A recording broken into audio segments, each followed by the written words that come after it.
Welcome once again to the Book Mind channel. We're the place where we do these deep dive conversations on famous English books. Especially with a topic this important. Absolutely. And hey, if you like our videos, please do subscribe, like, and share. It really helps the channel. Okay, so let's dive right in. If you're tuning in, chances are you've grappled with, or maybe you're thinking about, relationship dynamics that feel, well, confusing. Draining, even painful sometimes. It's hard, isn't it? Processing that complexity, the control, the manipulation, this feeling of conditional affection, it can feel like you're just lost in a maze. Exactly. Which is why today we are really going deep. We're exploring Eleanor D. Payson's incredible book, Narcissism, Illusion, and Reclaiming Self-Worth. Yeah, this book is more than just definitions. It's like a roadmap, you know. It gives you a framework not just to understand narcissism, but to actually navigate your way out of the psychological toll it takes. Right. So our goal today is to really unpack the core metaphor Payson uses, that brilliant comparison to The Wizard of Oz. We want to understand how the trap works, look at the specific damage it causes. And crucially, find the keys. The keys to rescuing yourself and rebuilding your own identity. We're aiming for real clarity here, trying to cut through all that fog, that illusion. Let's start with that central idea, the thing that makes Payson's book so accessible, The Wizard of Oz. She doesn't just mention it lightly. She uses it as a sort of blueprint, doesn't she, for understanding what it's like inside a narcissistic relationship. Why that story, though? Well, it works so perfectly, right? Because the whole story is about this grand, amazing projection that's actually hiding something very fragile. The great and powerful wizard, he's the classic narcissist figure, projecting immense power, capability, importance, demanding everyone worship him, basically. He builds this whole dazzling illusion around himself. And his control over Emerald City, all those demands that mirrors the atmosphere in the relationship. Precisely. And Dorothy's journey. That becomes the path the partner often finds themselves on. It's long, it's difficult, full of distractions, dangers, all while chasing this figure they think can save them. But who ultimately can't. Exactly. The journey becomes about waking up, seeing through the illusion, and then finding your own power. That's the going home part, back to your authentic self, the one that got lost or pushed down. Okay, so using that Oz framework, what's the absolute core feature of the relationship itself? Payson calls it the one-way relationship. What does that mean in practice? That term is just so spot on. It means the relationship is basically built on constant demanding. Think of it like an emotional black hole. Yeah. The narcissist needs this endless supply, attention, admiration, validation, control, emotional energy. They're always drawing on the other person's resources. And what about the other way, the reciprocity? That's where it breaks down. It's severely lacking, sometimes totally absent. There's very little, if any, genuine empathy flowing back. So one person just keeps giving. And the other just keeps taking. And it's not just, a bad whisk or a fight over who does the dishes. This is the fundamental structure. It's unsustainable for the giver. But it's exactly what the narcissist needs to manage their own internal emptiness, really. That's a key distinction, isn't it? That the demand is the structure, not just a temporary problem. So the relationship isn't broken in the usual sense. Right. It's actually functioning perfectly from the narcissist perspective. It's meeting their needs.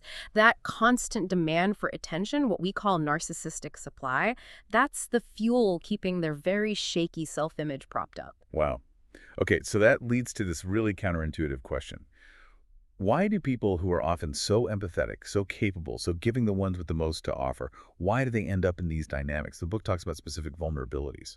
Yeah, Payson outlines a kind of profile. Often these are people who are incredibly empathetic. They value peace. They hate conflict.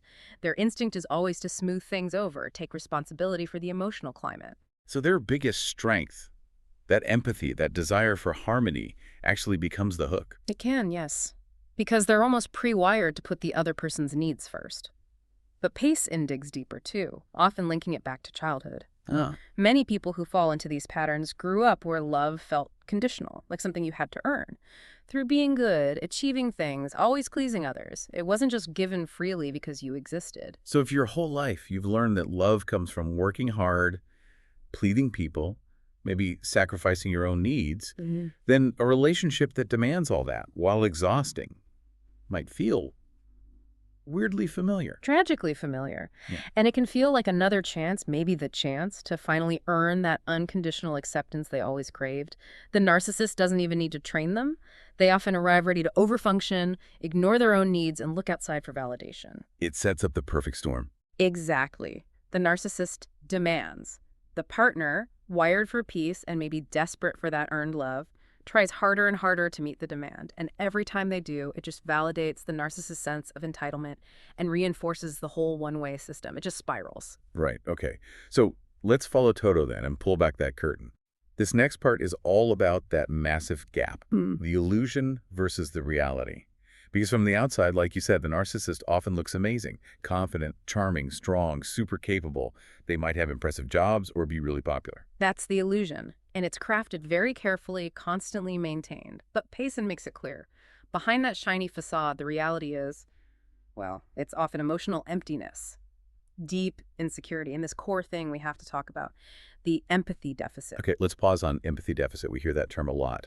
How does Payson describe what that actually looks like in the relationship day to day? It means they fundamentally lack the ability for genuine two-way emotional connection. They might be able to understand intellectually what someone else is feeling, which helps them manipulate, actually. Right. But they can't truly feel it with you. They can't really share your sadness or authentically celebrate your joy unless it somehow reflects back on them. So because they can't connect through real vulnerability, they connect through control. So control fills the space where intimacy should be. The partner thinks they're connecting with the charming illusion. But the reality is, the narcissist needs that control to keep their own unstable sense of self from crumbling. And that insecurity, that need for control, drives the tactics they use. Absolutely. If your self-worth feels constantly threatened, you have to keep your partner compliant, maybe even feeling a bit small, focused only on your needs. Payson contrasts it beautifully. Healthy love needs empathy and mutual respect. Narcissistic love, if you can call it that, requires control. Okay, let's break down the tools in their toolkit. It's not always just yelling, is it? It's often more subtle, more strategic, designed to keep the partner guessing. Oh yeah. Payson lists the usual suspects. Guilt is a big one, making you feel responsible for their moods or unhappiness. Blame, of course, shifting fault for everything onto you. Silence, the cold shoulder, the withdrawal that feels like punishment. And yes, sometimes explosive anger that just shuts down any attempt you make to talk about your own feelings. And what about the charm? Because it's not always bad, right? There are good moments. That charm is crucial. It's incredibly deceptive. It's what psychologists call intermittent reinforcement.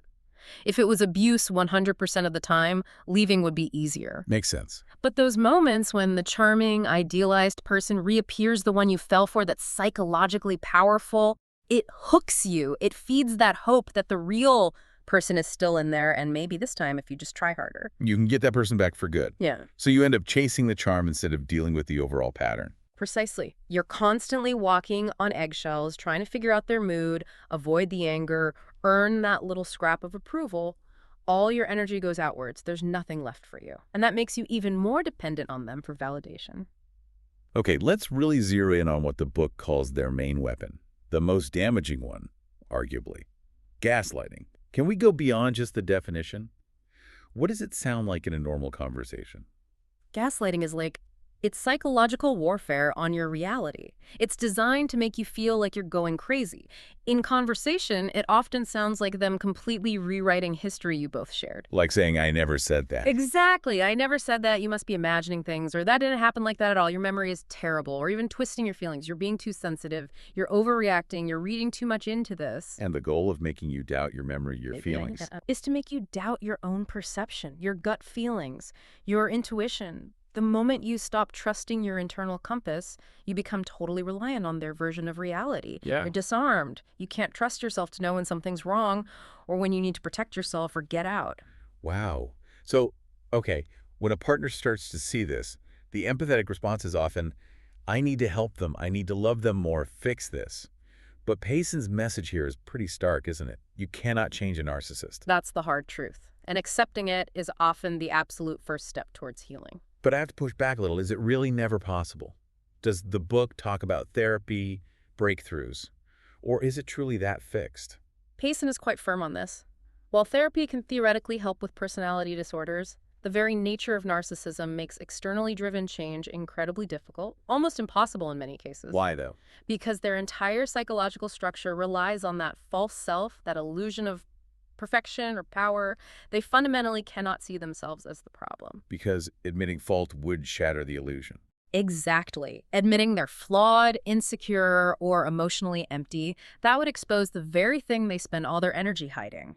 Their main defense mechanism, projecting perfection and blaming others, is just too essential for their moment-to-moment psychological survival. So when you try to help or fix them, they don't see it as help. They see it as an attack on their core identity. Okay, so once someone accepts that change isn't likely coming from them, they can start to really see the damage this one-way street has caused. And it's profound, isn't it? It goes beyond just low self-esteem. Absolutely. The book really details the cumulative effect, that constant confusion and self-doubt. It becomes your normal. You live in the state of hypervigilance, always scanning their mood, trying to anticipate the next explosion or freeze out. That sounds utterly exhausting. That kind of hypervigilance must lead to real physical and emotional burnout. It does. People describe feeling completely drained, chronic fatigue. Right. We often see symptoms that look a lot like complex PTSD, difficulty regulating emotions, feeling responsible for everything bad that happens, a real loss of who you are. All the energy that used to go into your own life, your work, hobbies, friends, it all gets rerouted into just managing the chaos the narcissist creates. And in that kind of environment, you become afraid to even mention your own needs, don't you? Because if you say, I need this, it gets turned around. Often, yeah. Expressing a need can trigger conflict, blame, or they might even twist it so they become the victim because you dared to ask for something, so you learn to silence yourself. Which leads to the partner taking on all the responsibility for keeping the peace, believing, if I could just be quieter, nicer, more understanding, then things would be okay. Then I'd get the love I need. And that thinking right there, that's the core of the trap. That's the loop that keeps people stuck. Explain that trap mechanism more. The trap is that cycle of constantly seeking approval. You keep trying harder and harder. You think, maybe this time if I do this, if I sacrifice this, they'll finally see me, love me, approve of me consistently. But you're trying to get something from someone who, because of that empathy deficit, simply can't give it. It's like chasing a mirage in the desert, isn't it? Exactly. And the tragic irony is, the harder you try, the more power you give the narcissist. Every extra effort you make to earn their love just reinforces their sense of importance and control. It validates the whole sixth system. You dig yourself deeper, often forming what's called a trauma bond, where those occasional bits of kindness mixed with the abuse create this really confusing, powerful attachment. That's really important. And we should also stress, like Payson does, that this isn't just about romantic partners, right? This dynamic can show up anywhere. Absolutely anywhere. The patterns, the demanding, the control, the gaslighting, the one-way energy flow, they're the same, whether it's a partner, a parent. Oh yeah, a narcissistic parent who still treats their adult kids like children who owe them constant service and attention. Definitely. Or a sibling who stirs up drama, drains everyone emotionally and financially, but always looks like the innocent one. Or in the workplace. A boss, maybe, or a colleague who dominates through fear, takes credit for others' work, and makes it impossible to disagree. Very common. The underlying mechanism, that need for control, stemming from inner emptiness, it's the same. So understanding Payson's framework helps you spot the pattern, whatever the relationship label is. So if trying to fix the narcissist is a dead end, the focus has to shift.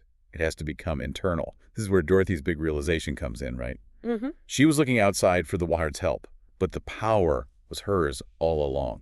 So the first step out is awareness, like Toto pulling back that curtain. Awareness is everything. It's the spell breaker. It's that moment of clarity where you suddenly see the difference between the great and powerful wizard and the, frankly, scared little person working the controls. Payson talks about it as radical acceptance. Accepting what specifically? Accepting that the person you thought you were with, that idealized, charming, strong version, it wasn't real. It was the illusion. You have to accept the reality of who they actually are, limitations and all. Okay, once you see it, once the curtain's pulled back, Yeah. then what? There has to be a shift inside, right? From trying to manage them to protecting yourself. Yes, that's the critical pivot. Self-rescue. Healing starts the moment you stop pouring energy into fixing them or changing them, and you start consciously protecting yourself. So the real escape isn't necessarily walking out the door immediately. It's internal first. That's the core of it. You deliberately redirect that focus, all that energy you spent analyzing their moods, trying to please them, anticipating their needs. You pull it back. You start investing it in your own healing, your own stability, your own needs that have been ignored for so long. That shift is you taking your power back. And protecting yourself requires structure. Payson is really clear. Boundaries are non-negotiable. But we know narcissists don't respect boundaries. They see them as a challenge, right? So how do you actually set and hold one? You have to frame boundaries differently. They aren't rules you're trying to impose on them. They're rules you're setting for yourself to protect your own well-being. Okay, give me an example. Okay, say you set a boundary. I won't participate in conversations when you're yelling at me. The narcissist likely won't say, oh, okay, I'll stop yelling. They'll probably see it as you trying to control them, and they might even yell louder to prove you can't control them. So the boundary isn't about making them stop yelling. No. It's about your action when the yelling starts. The enforcement is key. If the yelling starts, you calmly state your boundary, and then you remove yourself. You end the phone call, you walk out of the room, you control your participation. And because they resist boundaries so fiercely, does that often mean less contact? Payson suggests that, yeah. Because the system requires their control and can't function with mutual respect, low contact or even no contact is often the only way to truly maintain those boundaries and protect yourself long term. If you can't separate completely, maybe co-parenting or it's a family member, then strict emotional distance becomes crucial. You detach internally. You basically can't stay emotionally vulnerable and open with someone whose fundamental need is to control and diminish you. It's self-preservation. Exactly. And that leads to the really deep work healing the psychological wounds, especially from the gaslighting. You have to consciously stop looking for approval or validation from this person who is fundamentally incapable of giving it healthfully. That external search just keeps reopening the wound. So the work is entirely internal at this point, rebuilding what was lost. It is. You have to reclaim your self-worth from the inside out. You've spent so long trying to earn it from them. Now you have to source it from within yourself. Your value exists separate from their opinion. That sounds like it involves rediscovering parts of yourself you might have forgotten. Definitely. It often means asking, what did I enjoy before this relationship took over? What were my opinions before I was told they were silly or wrong? What were my dreams before they were dismissed? You have to consciously reconnect with those lost parts. And this leads to maybe the most powerful message in the book for recovery. I think so. Payson really emphasizes your voice matters. Your needs are valid. Your feelings are real, period. They don't need anyone else's stamp of approval, especially not from someone who benefits from invalidating them. Healing starts when you stop trying to earn love from them. And start giving that validation, that compassion, that fierce protection to yourself. That's the real magic. Like Dorothy realizing the ruby slippers worked all along, the power was internal. Okay, so as we bring this deep dive together, reflecting on Payson's work, narcissism, illusion, and reclaiming self-worth, it feels like three core ideas really stand out. First, understanding that crucial difference between the illusion they project and the reality underneath. Second, grasping the impact of that fundamental empathy deficit. And third, realizing that the only way forward is self-rescue. Yeah, we've seen how the whole relationship is built like a one-way energy system. It's held up by the wizard's shiny facade, but enforced through manipulation like gaslighting and that addictive intermittent charm. And maybe the most liberating takeaway for anyone listening is this. Your freedom doesn't come from somehow fixing the narcissist or finally winning their approval. That's not the goal. No, freedom comes from accepting the reality of the dynamic, as painful as that might be. Accepting who they are and what they are and are not capable of. And once you accept that reality, then everything shifts to protecting yourself. Setting those firm boundaries. Often that means creating distance, whether physical or emotional. And understanding that when they push back against your boundaries, it doesn't mean you're wrong. It actually confirms you're hitting a nerve, threatening their sense of control. Which brings us back perfectly to the end of The Wizard of Oz. That final, really empowering message. Dorothy searches everywhere for help to get home. Only to find out from Glinda that she had the power herself the whole time. The ruby slippers. The wizard couldn't give her anything she didn't already possess or couldn't find within herself and her friends. That's it, isn't it? That's the core message. It really is. The power to leave the illusion, to reclaim who you truly are, and to build relationships based on real respect and empathy. That power lies within you. Freedom comes from seeing clearly, choosing yourself, and drawing those protective lines around your emotional life. That journey back to self-worth, that's the real yellow brick road. Beautifully put. And maybe a final thought for you to ponder as you think about that internal shift moving from fixing them to protecting yourself. Consider this. If the power truly resides within you, what illusions about your own limitations or your need for their specific approval might you need to let go of starting today? That's a powerful question. Thank you for that. And thank you for joining us. If you found this deep dive valuable, please, we'd love it if you'd like this video, share it, and subscribe to our channel. And building on that last thought, given the concept that the real escape is internal, what is one boundary you feel is non-negotiable in protecting your emotional life from now on? Let us know your thoughts and insights in the comments down below. We really do read them. Thanks again for tuning in to this important conversation. We'll see you next time on the Book Mind channel.